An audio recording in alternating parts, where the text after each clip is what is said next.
নমস্কার, আমি লিপিকা আরেকটা ইস্যু নিয়ে আলোচনা করার জন্য আপনাদের কাছে চলে এসেছি। আজকে যে ইস্যুটা নিয়ে আলোচনা করব সেটা হচ্ছে বর্ডারলাইন পার্সোনালিটি ডিসঅর্ডার।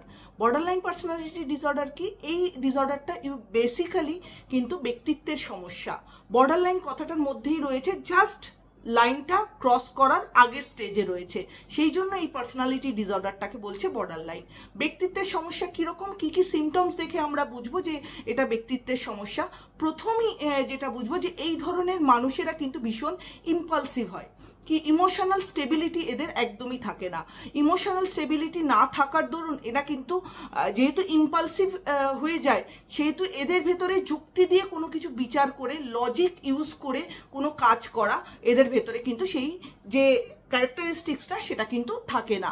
আর যেহেতু এটা ইম্পালসিভ হয়ে যায় বা ইম্পালসিভ ওয়েতে এরা সমস্ত কিছু বিচার করে, সেহেতু এদের ভেতরে কিন্তু কোনো রকম কোনো ডিসিশন মেকিং ফ্যাক্টর কাজ করে না। এরা রিলেশনশিপগুলোকেও কিন্তু সেরকমভাবে দেখে, এরা পার্টিকুলার কোনো প্রপার রিলেশনশিপ বা স্ট্রং রিলেশনশিপে যেতে পারে না। কেন কি? এদের ভীষণভাবে মুড সুইং হয়, আর এদের সাথে যারা রিলেশনশিপে থাকে তাদের জীবন তো এরা ওষ্ঠাগত করে দেয়। কেন আমি বলছি? কেন কি এরা কোনো লজিক্যাল, এদের ডিমান্ড, এদের লজিক, এদের চিন্তাধারা এতটাই ইম্পালসিভ থাকে, এদের সাথে যারা থাকে তাদের জীবন এরা দুর্বিষহ করে দেয়।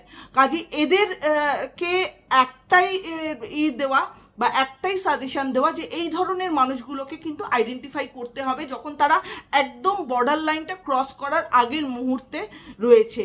তো এদের ক্ষেত্রে কিন্তু মুড সুইং ভীষণভাবে হয়, কখনো ভালো থাকে কখনো খারাপ থাকে, স্ট্রং রিলেশনশিপে যেতে পারে না।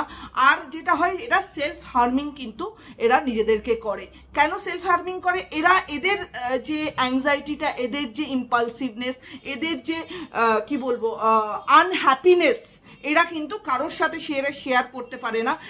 এরা ভাবে মানে মাল্টিপল রিলেশনশিপে কেন যায়, যে চারিদিকে লোক থাকবে এবং তারা আমার ডিমান্ডটা ফুলফিল করবে।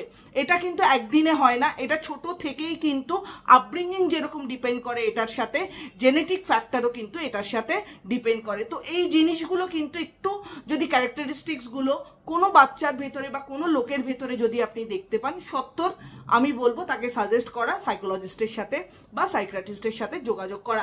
এদের অ্যাংজাইটি ভীষণ থাকে, এরা ইম্পালসিভ হয়, কোনো ডিসিশন মেকিং এর ক্ষেত্রে কিন্তু এরা কাজ করতে পারে না। তো সেক্ষেত্রে এদের জীবন কিন্তু নিজেরা যেরকম নিজেদের জীবন দুর্বিষহ করে ফেলে, সেরকম সারাউন্ডিংসে যারা থাকে বা স্ট্রং রিলেশনশিপে এরা কখনোই যেতে পারে না। তো ভিডিওটা কেমন লাগলো অবশ্যই আমাকে জানাবেন, ভালো লাগলে চ্যানেলটা লাইক অ্যান্ড সাবস্ক্রাইব করে দেবেন। সবাই ভালো থাকবেন, সুস্থ থাকবেন, নমস্কার।